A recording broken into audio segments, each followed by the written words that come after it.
तर खरातला 39 आमदार भेटले पण माझंच नाव का असं विधान केसरकरांनी केलं होतं।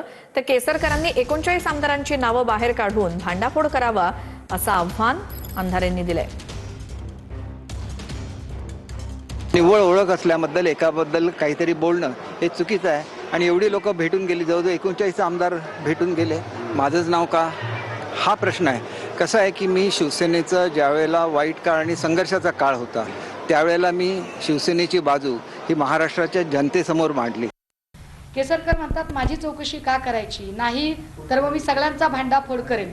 मी या पत्रकार परिषदेमध्ये आपल्या सगळ्यांच्या समोर, सगळ्या चॅनल्सच्या समोर मी अपील करते, आवाहन करते की केसरकर एकदा भांड फोडाच एकदा भांड।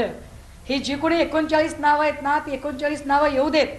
जे कोणी 8-9 मंत्री आहेत ते येऊ देत, जे कोणी 2-3 पोलीस ऑफिसर आहेत ते येऊ देत, जे कोणी ब्युरोक्रेट्स त्याच्यामधले जे प्रशासकीय अधिकारी आहेत त्यांची नावं येऊ देत, आणि केसरकर हे तुम्हीच सांगू शकता।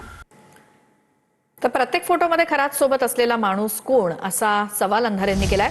नामकरण आवारे कोण ते केसरकरांनी सांगावं असंही अंधारे म्हणाले आहेत। आवारे ब्लॅकचे पैसे व्हाईट करण्याचं काम करत होता असाही आरोप अंधारेंचा। या नामकरण एकनाथ आवारेची जेव्हा माहिती घेतली, विशेषतः संगमनेरमध्ये असेल, सिन्नरमध्ये असेल, सिन्नरच्या आजूबाजूच्या वाड्या असतील तिथे असेल, जेव्हा याची माहिती घेतली तेव्हा असं लक्षात येतं, लोक दबक्या आवाजात सांगतात की अनेक बड्या नेत्यांचे, अधिकाऱ्यांचे, कर्मचाऱ्यांचे पैसे ब्लॅकचे व्हाईट करायचं काम हा जगदंब पतसंस्थेमार्फत करत होता। खरं की खोटं पोलिसांनी तपासावं, पण याला रेकॉर्डवर आणणं गरजेचं आहे।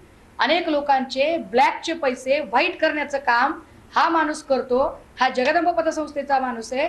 हा माणूस केसरकरांच्या सोबत काय करतोय, या माणसाला आणि खरातला घेऊन तुम्ही कुठल्या आर्थिक व्यवहाराबद्दल बोलत आहात, याचं उत्तर केसरकर तुम्ही द्यावं लागेल।